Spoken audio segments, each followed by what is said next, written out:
హేరోదీయులు అనంటే కేవలం హేరోదు మహారాజు లేదా హేరోదు వంశంకు భజన కొట్టే మద్దతుదారులు వీరు. వారు ఏమన్నా చేయని హేరోదు ఈజ్ ఆల్వేస్ రైట్ అనేటువంటి తెగ, పరిసయ్యుల తెగ ఇద్దరు కలిసి ఈసారి యేసుక్రీస్తు ప్రభుల వారిని దిగ్బంధనం చేయడానికి యేసయ్య చెంతకు వచ్చినారు.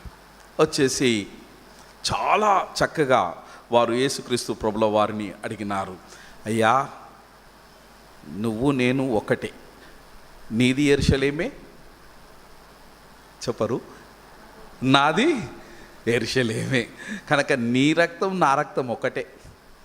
ఏమన్నా కానీ ఒకటి చాలా బాధ ఉంది, ఎవరికి చెప్పుకోవాలని అర్థమైతే లేదు, నువ్వే రైట్ పర్సన్ కనుక ఇక మా బాధ ఏదో నీకే చెప్పుకుంటాం, ఈ ఇన్కానికి చెప్తే మా బాధ తీరేటట్లేదు. Probably Jesus might have felt so happy and might have asked, yeah, you tell me, what's your problem? Then they have told Jesus, ఒక దినారం తీసుకుని, అయ్యా ఈ పన్ను రాజుకు కట్టడము ధర్మమా? ఈ పన్ను రాజుకు కట్టడము ధర్మమా లేదా అధర్మమా? నీవు ధర్మం అంటే ధర్మమే చేద్దాం, ఇకపై నీవు అధర్మం అంటే ఈ క్షణమే రాజుకు పన్ను కట్టడం ఆపేయమని మన ప్రజలకు మనము శాస్త్రం ఇచ్చేద్దాం, నువ్వు ఏది చెబితే అది రైట్. చూడండి, పరిసయ్యులు మతాన్ని పరిరక్షించడానికి వచ్చినారు, పరిసయ్యులతో పాటు పక్కకు హేరోదీయులు ఉన్నారు. వీడు ఎటూ మాట్లాడినా మరొక వైపు ఈయనను ఒక వర్గానికి శత్రువునిగా శాశ్వతంగా ముద్రించి ఆ ప్రజలతోని వ్యతిరేకతను తీసుకుని వచ్చి యేసయ్యను సంహరించడానికి వేసినటువంటి ఓ చక్కని కాన్స్పిరసీ. మరొకసారి బహుశా యేసుక్రీస్తు ప్రభుల వారు తనలో తాను నవ్వుకొని ఉండవచ్చు, జాలిపడి కూడా ఉండవచ్చు.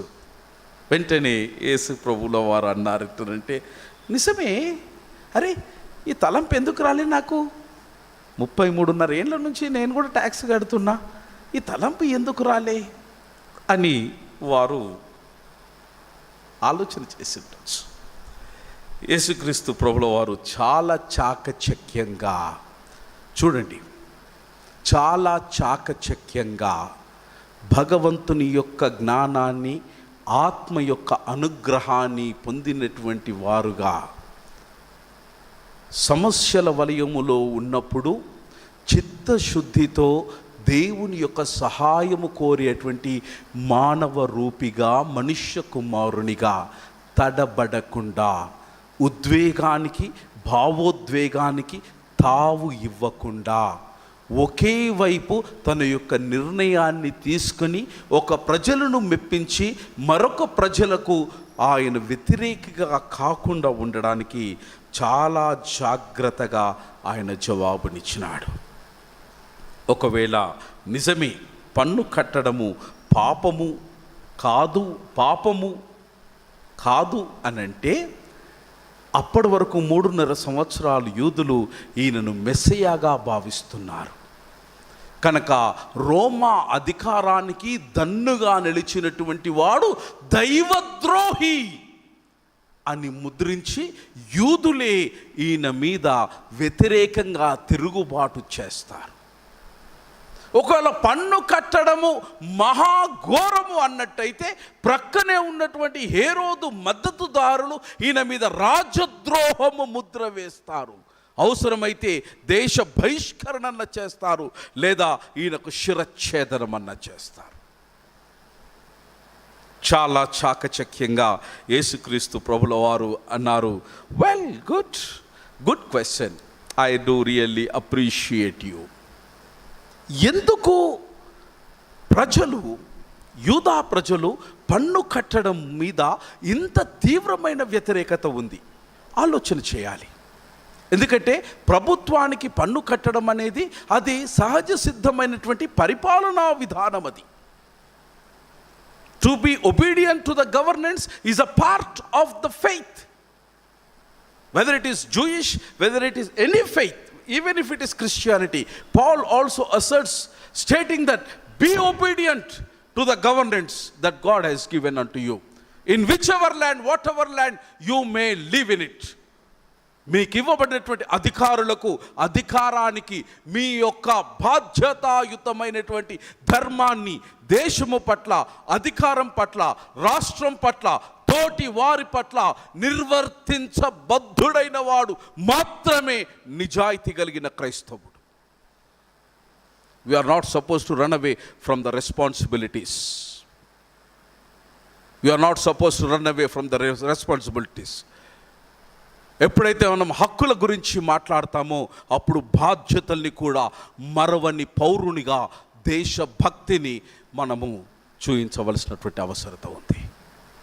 యూదులకు ఎందుకు ఇంత కడుపు మంటయింది, పన్ను కట్టడం అంత కష్టం ఎందుకైంది అని అంటే there is a logic behind it. There is a small logic. వీరు పన్ను కట్టేటువంటి ఆ డెనేరియస్, దాని డెనేరియస్ దినారం అని అంటాం కదా, ఈ డెనేరియస్లో యేసుక్రీస్తు ప్రభువు వారు తీసుకున్న తర్వాత ఆ నాణానికి మనం ఏమంటామని అంటే, మేము చిన్నగా ఉన్నాం ఆడుతాం, నితిన్ ఆడినవా నువ్వు చిత్తుబొత్తు ఆడినవా ఎప్పుడన్నా? ఆడిండమ్మ నితిన్ చిత్తుబొత్తు, పెద్దగా అయినాక కూడా ఆడిండా? రైట్. ఈ మన నాణం మీద మీరు కూడా ఆడినరా? అన్న నవ్వుతున్నారు. గుడ్, మంచిది. నేను కూడా ఆడిన చిత్తుబొత్తు. సో ఈ నాణ్యం మీద 2 రకములైనటువంటి ప్రతిమలు, రూపాలు ఉంటాయి. ఒకటి మన భారతదేశం అయితే చిత్తు అంటాం, లేదంటే బొత్తు అంటాం. యూదులు రోమా సామ్రాజ్యంలో పన్ను కట్టడానికి వాడబడినటువంటి దినారము మీద కూడా 2 ముద్రికలు ఉన్నాయి. అయితే సమస్య పరిసయ్యులకు ఎక్కడొచ్చింది అని అంటే ముద్రికతోనే వచ్చింది. ఎందుకు అది వచ్చింది అని అంటే ఆ ముద్రిక మీద ఒకవైపు, ఎందుకంటే రోమా ప్రజలు యూదా ప్రజల్ని పరిపాలిస్తున్నారు కనుక వారు చాలా తెలివిగా 2 ముద్రికలను వేసినారు. ఒక ముద్రిక ఏం చేసినారంటే రోమా ప్రభుత్వ అధికారి అయినటువంటి కైసరు యొక్క ముఖ చిత్రాన్ని వేసి ఏం రాసినట్టే కైసరు భగవంతుని కుమారుడని రాసినారు ఆ నాణ్యం మీద. పరిసయ్యులు, యూదులు భగవంతుడైన యెహోవా దేవుని తప్ప ఇంకా దేని రూపాన్ని, ప్రతిరూపాన్ని భగవంతునికి ప్రత్యామ్నాయంగా వారు ఆలోచన కూడా చేయడానికి వెరుస్తారు. యెహోవా దేవుడు తప్ప మరి ఎవ్వరు కూడా దైవము కాదని, మరెవ్వరు కూడా దైవం యొక్క సుతుడు లేదా తనయుడు కాడని వారి ప్రగాఢమైన విశ్వాసం. అందుకే కైసరును భగవంతుని యొక్క కుమారునిగా వారు ఒప్పుకోవడానికి మనస్సు అంగీకరించని కారణాన వారు కైసరుకు పన్ను కట్టడానికి వెరస్తున్నారు. 2వ ముద్రిక, ఆ నాణ్యం మీద భగవంతుని యొక్క ముద్రిక ఉన్నది. బహుశా యెరూషలేము యొక్క చిత్రపటం ఉండొచ్చు, దేవాలయం యొక్క చిత్రపటం దాని మీద ఉండొచ్చు. యేసుక్రీస్తు ప్రభుల వారు అన్నారంటేనంటే, అయ్యా కైసరుది కైసరుకు ఇవ్వండి, దైవానిది దేవుని యందు. భారతదేశ క్రైస్తవ సంఘమా, ఈ రోజున మనము దేశానికి ఇవ్వవలసినటువంటి బాధ్యతను మనము దేశానికి ఇస్తున్నామా?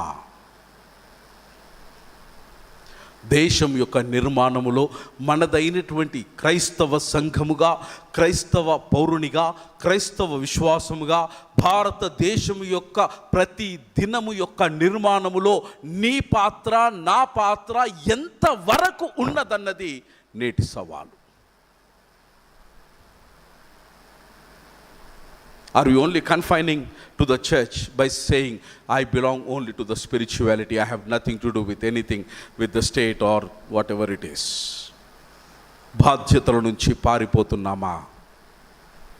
హక్కుల గురించి మాట్లాడే ముందు భారతదేశ పౌరునిగా మన బాధ్యతను ఎంత మరకు దేశం కొరకు మనం నిర్వర్తిస్తున్నామన్నటువంటి ప్రశ్నను మనము జవాబు వెతుక్కోవాల్సిన అవసరత ఈ రోజున మన ముందు గొప్ప సవాలుగా నిలబడి ఉంది.